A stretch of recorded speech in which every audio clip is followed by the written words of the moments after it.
Gold Squad TV.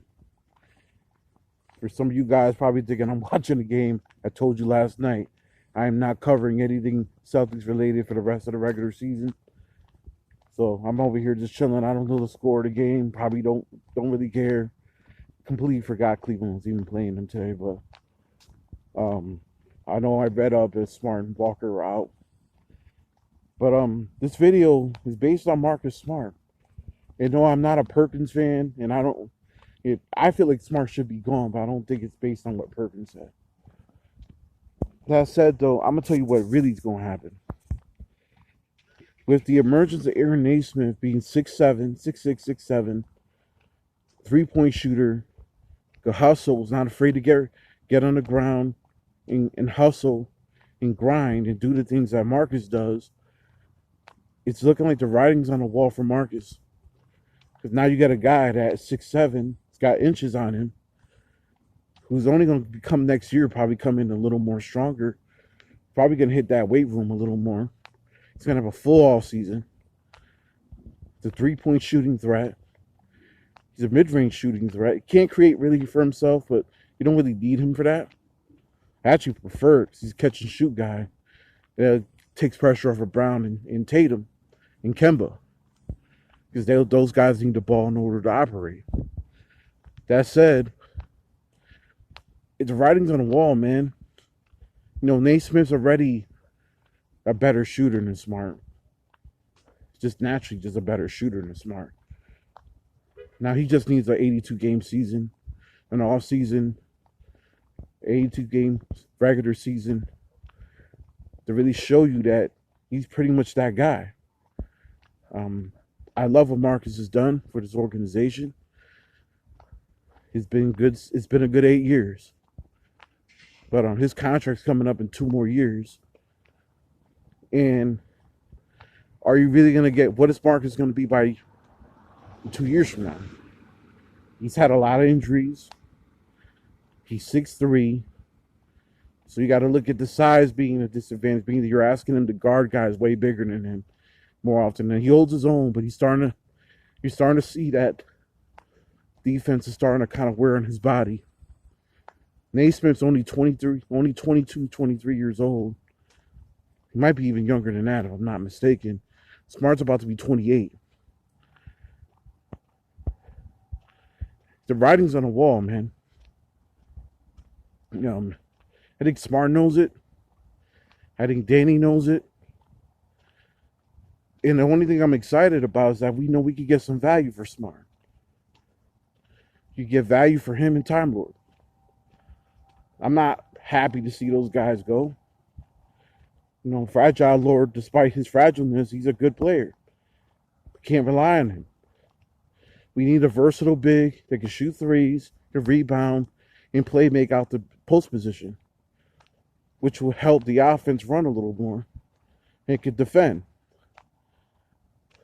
We need that. You know what I mean? I know a lot of people want Danny out of here, but Danny could make this right. Getting rid of JB ain't the answer. Getting rid of Tatum, definitely not the answer. Getting rid of Kemba's not the answer. The makeup of this team, you got guys on this team that don't want to know their role and play within their role. And unfortunately, as much as I love Smart, Smart's that guy. The reality is he's always wanted to play. He's always wanted to be an all-star. He's always wanted to shoot more.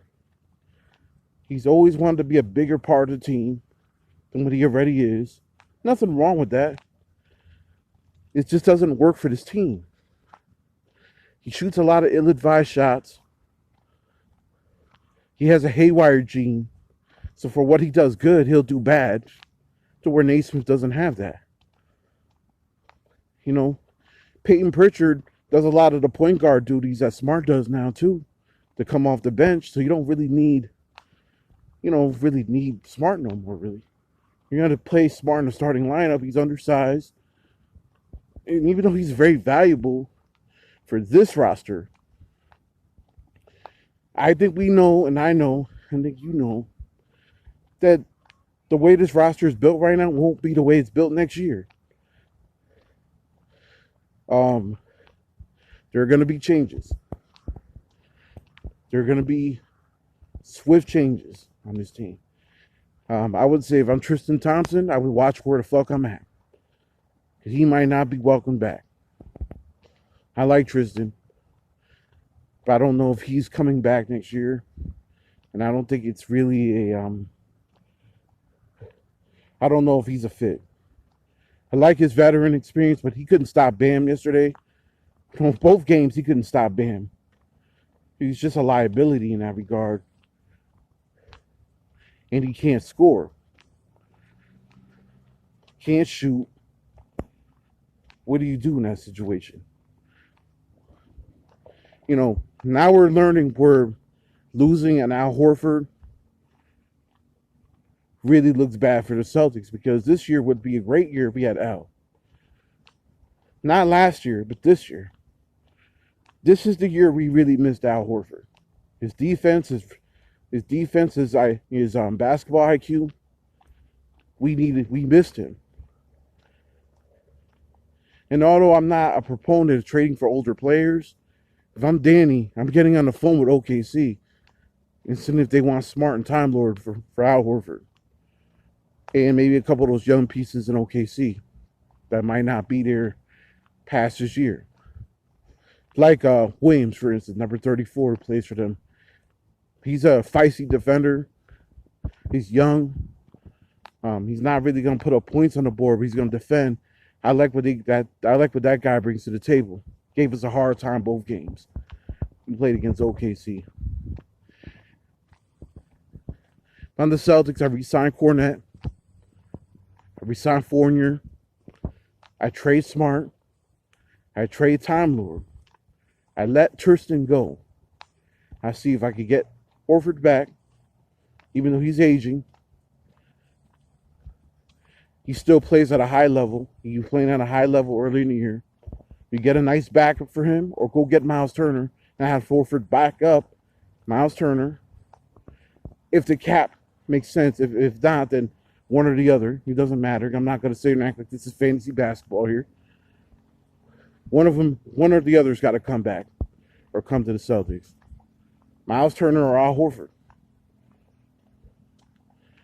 And then maybe you resign Tristan on a cheap price to come off the bench, to be a rebounder, be a defensive presence off the bench.